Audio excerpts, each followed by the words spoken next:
পাকা তালের এই সিজনে আমরা পাকা তাল দিয়ে অনেক কিছুই বানিয়ে থাকি। তবে পাকা তাল দিয়ে এই রেসিপিটা আপনি যদি বাসায় একবার বানিয়ে থাকেন তাহলে আপনি কিন্তু পাকা তাল দিয়ে অন্য কোনো রেসিপি বানানো একদমই ভুলে যাবেন। তাই আপনারা এই রেসিপিটি একবার হলো বাসায় বানিয়ে দেখবেন। আশা করছি আপনাদের কাছে অনেক ভালো লাগবে। আসসালামু আলাইকুম everyone, welcome to SK cooking recipe. আজ আমি আপনাদের সাথে শেয়ার করব পাকা তাল দিয়ে মজাদার নাস্তা রেসিপি। তালের নাস্তা বানানোর জন্য আমি এখানে নিয়েছি হাফ কাপ পরিমাণ তালের পিউরি, আর দিয়ে দিচ্ছি হাফ কাপ পরিমাণ চিনি, স্বাদমতো লবণ। এখন সবকিছু হ্যান্ড উইচের সাহায্যে মিশিয়ে নিব।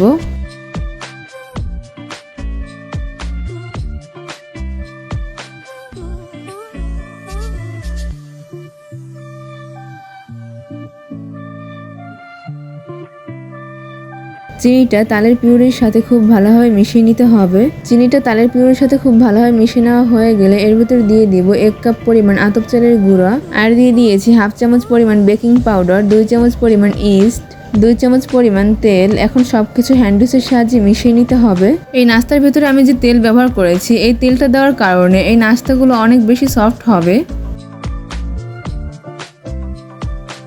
সব উপকরণ খুব ভালোভাবে আমি মিশিয়ে নিয়েছি। এরপর আমি দিয়ে দিচ্ছি 2 চামচের মতো গুঁড়ো দুধ, আর দিয়ে দিচ্ছি সামান্য পরিমাণ পানি। অল্প অল্প করে পানি দিয়ে খুব ভালোভাবে একটা ব্যাটার তৈরি করে নিব। আমি কিভাবে এই রেসিপির জন্য ব্যাটারটা তৈরি করে নিব সেটা আপনারা অবশ্যই খেয়াল রাখবেন। এটা কিন্তু আপনাদের জন্য একটা টিপস। যদি আপনারা এভাবে ব্যাটারটা তৈরি না করে নেন তাহলে আপনাদের রেসিপিটা একদমই পারফেক্ট হবে না। আমি আশা করছি আপনাদের কাছে আজকের এই পাকা তাল দিয়ে খুবই মজাদার একটা নাস্তা রেসিপি আপনাদের কাছে অনেক ভালো লাগবে, আর আপনাদের কাছে সহজও লাগবে।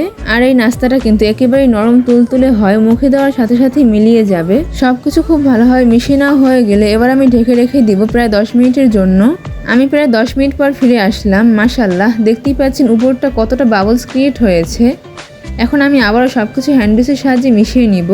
যারা যারা এখন পর্যন্ত আমার ভিডিওটি দেখতেছেন কিন্তু এখন পর্যন্ত লাইক দেন নাই, তারা অবশ্যই এটা লাইক করে দিবেন। আর যারা এতক্ষণে লাইক দিয়ে দিয়েছেন তাদেরকে অসংখ্য ধন্যবাদ। আর আমার চ্যানেলের নতুন নতুন ভিডিও পাওয়ার জন্য আমার চ্যানেলটি সাবস্ক্রাইব করে পাশেই থাকবেন। আর যারা যারা অলরেডি আমার চ্যানেলটি সাবস্ক্রাইব করে আমার পাশেই আছেন তাদেরকে অসংখ্য ধন্যবাদ। আর এই নাস্তাটা খেতে এতটাই টেস্টি হয় যেটা আপনারা বাসায় না বানিয়ে খেলে বুঝতেই পারবেন না। এখন আমি এই নাস্তাগুলোকে খুব ভালোভাবে ভেজে নিব। এই জন্য ফ্রাই প্যানে সামান্য পরিমাণ তেল দিয়ে টিস্যু দিয়ে খুব ভালোভাবে মুছে নিচ্ছি। ফ্রাই প্যানটা হালকা গরম হয়ে আসলে এর ভিতরে আমি 2 চামচের মতো ব্যাটার দিয়ে দিব। ব্যাটারটা ঢালার মাধ্যমে আপনারা বুঝতে পারবেন এই ব্যাটারটা কতটা পারফেক্ট হয়েছে। এবার আমি এটাকে ঢাকনা দিয়ে রেখে দিব। চুলার আঁচ মিডিয়াম টু লোতে রাখতে হবে। আপনার হাতে যদি মাত্র 10 মিনিট সময় থাকে তাহলে আপনিও কিন্তু এই মজাদার নাস্তা রেসিপিটা বানিয়ে নিতে পারবেন। আমি প্রায় 1 মিনিট পর ঢাকনাটা উঠিয়ে নাস্তাটা উঠিয়ে নিচ্ছি। মাশাআল্লাহ, দেখতেই পাচ্ছেন এই নাস্তাটা কতটা জালিদার হয়েছে। আমি এখন ঠিক একই রকম করে সব নাস্তাগুলো ভেজে নেব। আপনারা দেখতেই পাচ্ছেন এই নাস্তাটা কিন্তু অসংখ্য জালিযুক্ত হয়ে থাকে। যদি আপনারা আমার রেসিপিটি ফলো করেন তাহলে আপনারা অবশ্যই পারফেক্ট রেসিপি তৈরি করে নিতে পারবেন। আমার এখন এই নাস্তাটাও হয়ে গিয়েছে, এটা এখন উঠিয়ে নিব। দেখতেই পাচ্ছেন এই নাস্তাটাও কিন্তু অসংখ্য ছিদ্রযুক্ত হয়েছে। এখন আমি একই রকম করে সবগুলো নাস্তা তৈরি করে নিব। আমি আপনাদের সুবিধার জন্য আরও একটি নাস্তা তৈরি করে দেখিয়ে দিচ্ছি। ঠিক একই রকম করে আমি ব্যাটার দিয়ে দিয়েছি। চুলার জালটা অবশ্যই লো হিটে রাখতে হবে। 1 মিনিট পর ঢাকনাটা উঠিয়ে নাস্তাটা উঠিয়ে নিচ্ছি। মাশাআল্লাহ, এটাও কতটা ছিদ্রযুক্ত হয়েছে দেখতেই পাচ্ছেন।